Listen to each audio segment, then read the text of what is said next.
Hello, I'm Oliver Kent, and welcome to another episode of Hipster Horror, subgenres you've probably never heard of before, Returnal Girls. 2 colons, that's right, the staple of this series. Now, I know for a fact that you've never heard of this subgenre before because I made it up. So take that, hipsters. If you want to be the one true hipster, you've got to egregiously coin terms and then talk about them like they've always been a thing. Trust me, I do it all the time, and I have a whole 100 views on youtube.org. So, what is a Returnal Girl exactly? Most of us know about Final Girls, one of the most enduring tropes in horror, remixed to death, spotlit in films named after the trope itself, and in a lot of cases uncritically used to show positive representation for women in one of the largest genres across media. For those of you that might not know, Final Girls are the women that survive to the end of the horror movies, most often in slasher films, but I've seen this list extended to some creature features where there's a strong antagonist versus group of people and only one girl makes it out alive. Final Girls usually survive because they don't have sex with boys, they don't do drugs, and they are quintessentially not like the other girls. Some of them know hard science, others are budding psychologists. There are some that can fix cars and even still some that can pilot advanced loading dock equipment. They get the killer and live to tell the tale. All of this was defined in Carol J. Clover's Her Body Himself essay where she coined the term Final Girl. We're going to come back to this in a minute. Also, I feel like every video I talk about Carol J. Clover these days, but I hope this one is at least an interesting twist on that. Let's jump in. One thing that Clover describes is that after Halloween, 1978, there was a leap forward in how Final Girls function. Mostly that they went from being passive, usually surviving by running away, being saved by a man, or by some stroke of luck. Then in the 1980s, Final Girls became much more active in their defense, generally fighting back against the killer. If this jump forward from passive to active was the first epoch of evolution for our Final Girls, well, I'd say that the next step forward in the Final Girl evolution is the Returnal Girl. I define the Returnal Girl as a woman in horror that experiences the same or similar horror over and over again, either through supernatural means or through copycat situations. Whether it's Celine of Returnal, or Tree from Happy Death Day stuck in an infinite time loop, or Ellen Ripley from Alien and Sidney Prescott from Scream squaring off against the 5th iteration of their stalkers, Returnal Girls represent a fundamental change in the way that we see and represent women in horror. Let's unpack that through, you guessed it, high philosophy. This time, I'm going to focus on the original text that coined Final Girls, the essay Her Body Himself, because even though it only discusses Final Girls up to 1992 when it was written, it provides important context to the function of Final Girls that we often just flat out ignore when analyzing this trope. Buckle up, kids. Clover's essay exists as a post-Freudian, late-stage, second-wave feminist critique of how gender is represented in horror films. The Laura Mulvey is strong with this one. Less of an indictment on the horror genre and more an investigative look at how we reify and engage gender through horror, Clover focuses on the way that the killer and the victims of slasher films represent our fears and hesitations around gender and how that ultimately aids the horror that audiences feel. It also complicates the way that the audience sees themselves represented in horror they are watching. At the very beginning of the film, we usually see things through the killer's eyes. Essentially, she argues that most killers are psychologically disturbed, either psychosexually, like Norman Bates and Freddy Krueger, or they're lacking a mother figure, like the boys in the Texas Chainsaw Massacre. Many of these killers are emasculated in some way, whether it's Norman dressing as his mother or Leatherface wearing the flesh mask of a woman and doing house chores. Many of these killers and slashers represent a blurring of masculinity and femininity. She argues that this is part of the reason why they not only kill, but why they frighten us. They represent, at their core, our unstable understanding of binary gender. Clover does call out the scarce number of women killers, except for Mrs. Voorhees in Friday the 13th Part 1, who thinks Jason is still talking to her and telling her to kill people. They don't generally show any gender confusion, as Clover calls it. But I would argue any film that has point of view shots, it presents a space of gender confusion for anyone viewing that is not the gender of the person's point of view shot. If you're a woman looking through the eyes of an emasculated killer, does that not cause a kind of gender confusion? What about when you're a hot-blooded American dude doing the same, seeing Mrs. Voorhees for the first time and realizing that, oh my god, I've been identifying with this woman, this mother, mommy. Men can probably feel the masculine parts of the killers, right? But what about the feminine parts? Or if they're just straight up women? And that's part of the point, right? For Clover, the fact that we are invited to see through the killer's eyes, a staple of slasher films, their gender confusion creates confusion and fear from us, both when we see as they see, but also when the film's perspective changes and we begin to experience the film through the primary protagonist, the final girl. But wait, we're still not safe from questioning gender from our final girl, though. Carol. I just wrote Carol's first name in my script. Are we on a first name basis now, Carol? Hi, Carol. Carol speculates that the primary viewer of horror is men. This isn't really true anymore, though. An article in Variety even cites that horror represents one of the most diverse movie-watching audiences, but I digress. So when a girl becomes the main protagonist, men may be immediately confused as to how they should see themselves represented in this protagonist, just as women may be confused as to how they are to see themselves represented in our troubled killer dude. Fear not, because most final girls are also gender confused. Remember how I mentioned Marty from Hell Night that can fix cars, Ellen Ripley and her cargo loader? Hell, what about Erin in Your Next? She's a better killer than all three of the other killers. The thing we often leave out about final girls when we represent them as a sort of uncritically powerful example of women's representation in film is that Clover herself suggests that the reason final girls exist is because they blur the expected roles women have in horror films, and not really in a good way. It is their difference from the other girls that allow them to survive. Their imbued boyness makes them an exception that simply become a rule. Remember, there are many victims and only one survivor. Most of the other victims are dispatched quickly, and there is a lot of evidence that shows women's death sequences are often more protracted and violent than men dispatched on screen. Final girls are amazing, no doubt, and many final girls are some of the most iconic figures in horror, but they exist not because they are strong women, but women imbued with masculinity. The key to killing the killer is being masculine through subversion of gender, not just by being a woman. And unfortunately, I have to confuse this strong woman narrative even further. I think it's really important to point out that many final girls are brought back in future films and almost always immediately dispatched. Alice from Friday the 13th, Sally Hardesty from the Texas Chainsaw Massacre, Nancy from Nightmare on Elm Street, Rachel from Halloween, and many, many more. Hell, even Laurie Strode from Halloween dies, is reborn, dies, and is reborn again. Most final girls aren't impervious. Even in the end, most of them still just got lucky. Their final moments are death sequences just like their friends they supposedly survived to carry on the story of, as Clover states.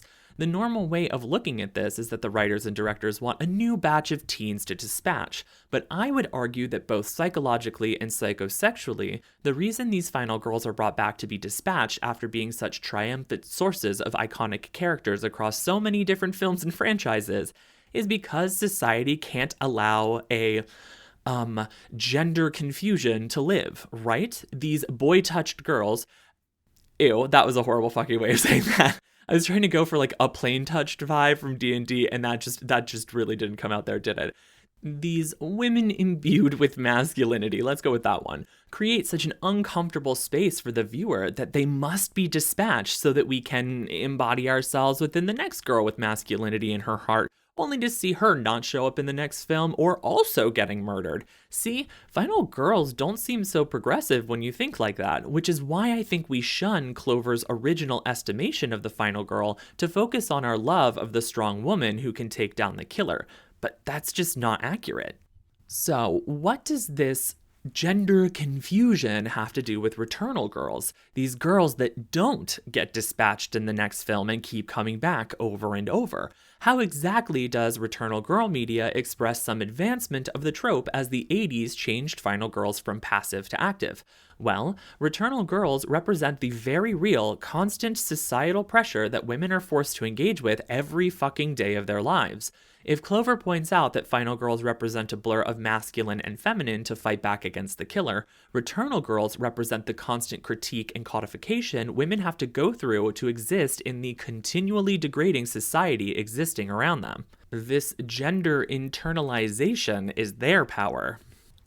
Excuse me, that's not gender confusion, Oliver, you may shout at me, but it is. We tell women that they need to be strong, but delicate. Women must command a room, but they can only do it politely or else they may be considered a B word.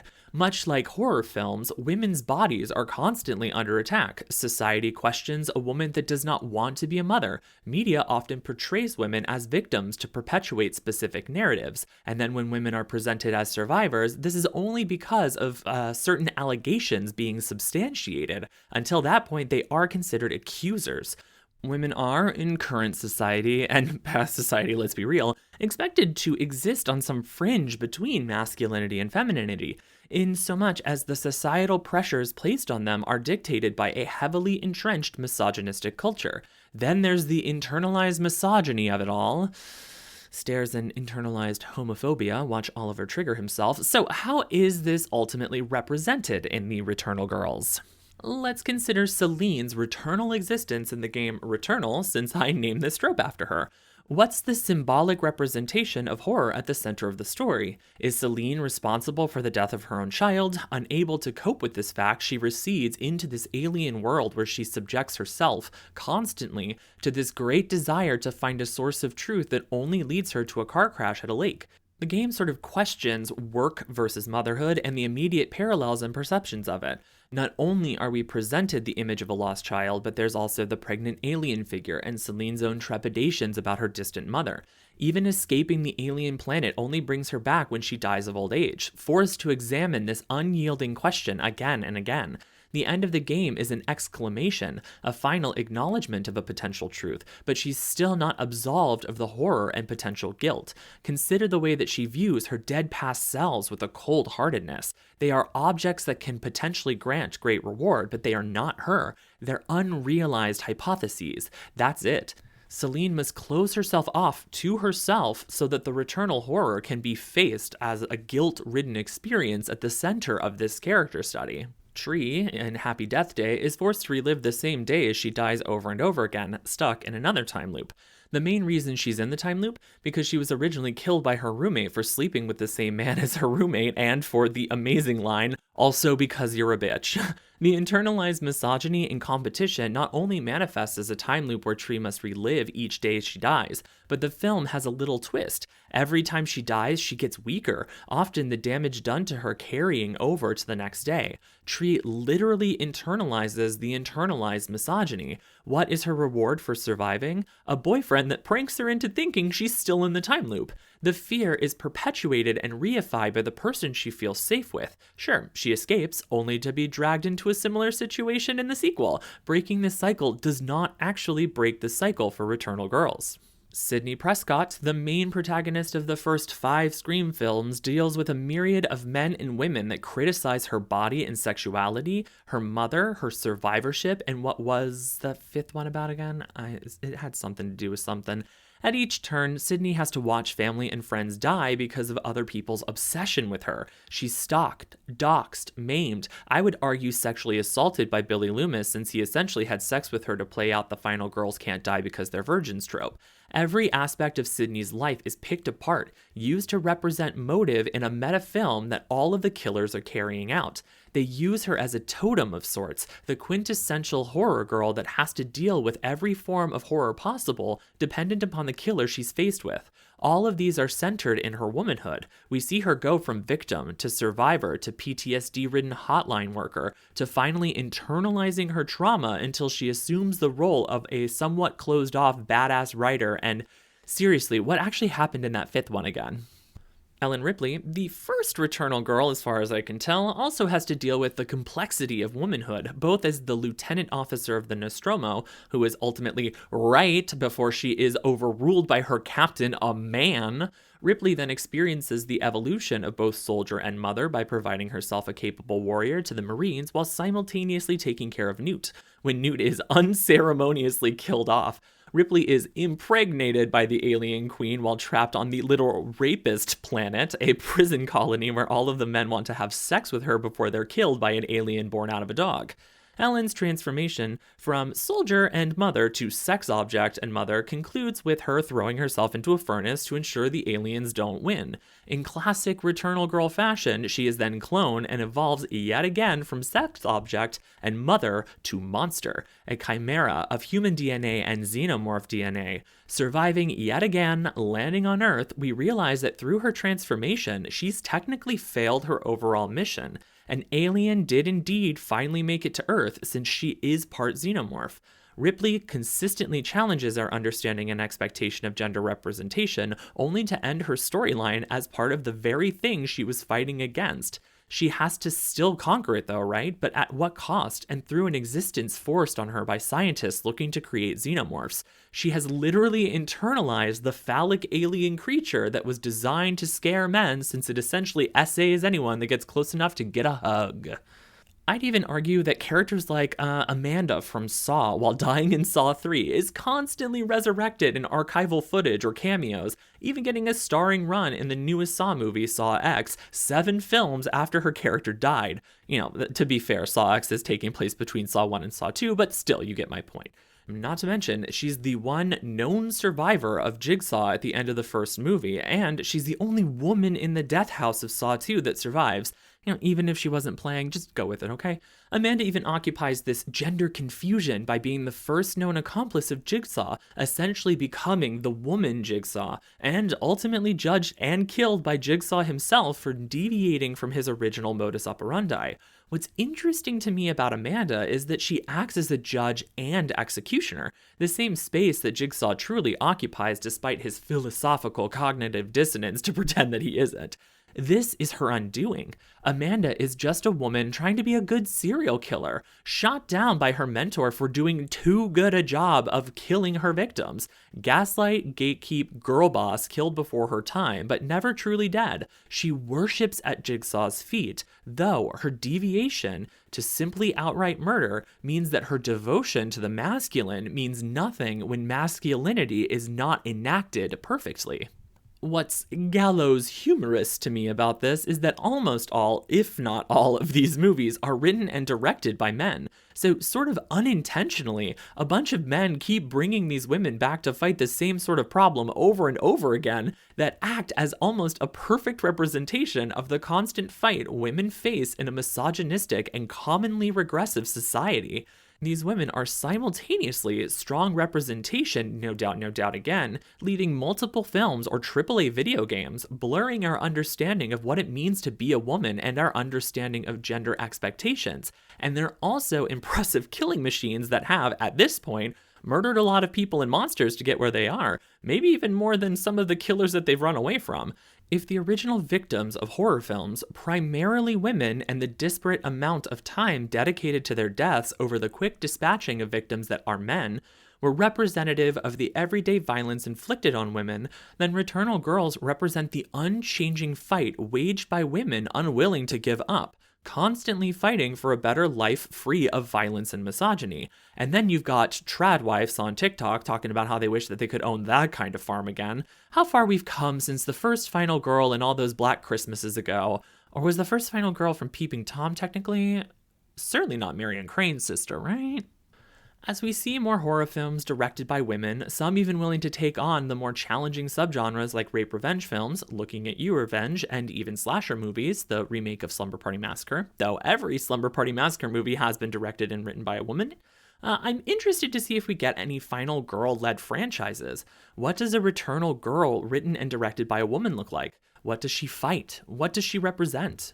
Returnal Girls present us with an unwavering vision of women as survivors, defying the horror movie odds and living to tell many tales about death and perseverance. But Returnal Girl films also exemplify a need for more diverse voices in horror. Let Ellen Ripley's, Amanda's, and Sidney Prescott's rest. They deserve it. Okay, I'm gonna get a little kumbaya here, but let's work together for a future where we don't have to have the unintentional symbolic representation of the repression of women in a misogynistic society. Part of that is more opportunities for women as writers, directors, producers, lead actors, and more. We need new stories, not endless loops. Movies like Revenge and The Substance from Coralie Farjat, Saint Maud by Rose Glass, Relic by Natalie Erica James, and A Girl Walks Home Alone at Night by Anna Lily Amirpour represent a wide array of experiences in horror that women have to face, providing fascinating and biting commentary with the horror presented that aren't just part of another franchise. Maybe, just maybe, through this next evolution of women-led horror, of experiences so many of us have never had to consider, we will find the next evolution of the final girl. I wonder if we'll be ready. Hi, thank you for watching my video on Returnal Girls, the next evolution of the final girl. I really hope that you enjoyed it. If you did, make sure to like, subscribe, share it wide, and keep an eye out for my next video, which I don't know what it's going to be about, but it's probably going to come out at some point soon. Or not. This one took a whole year for me to make, so, you know, it's really just whatever it is. Yeah, thanks again, and I will see you in the next one.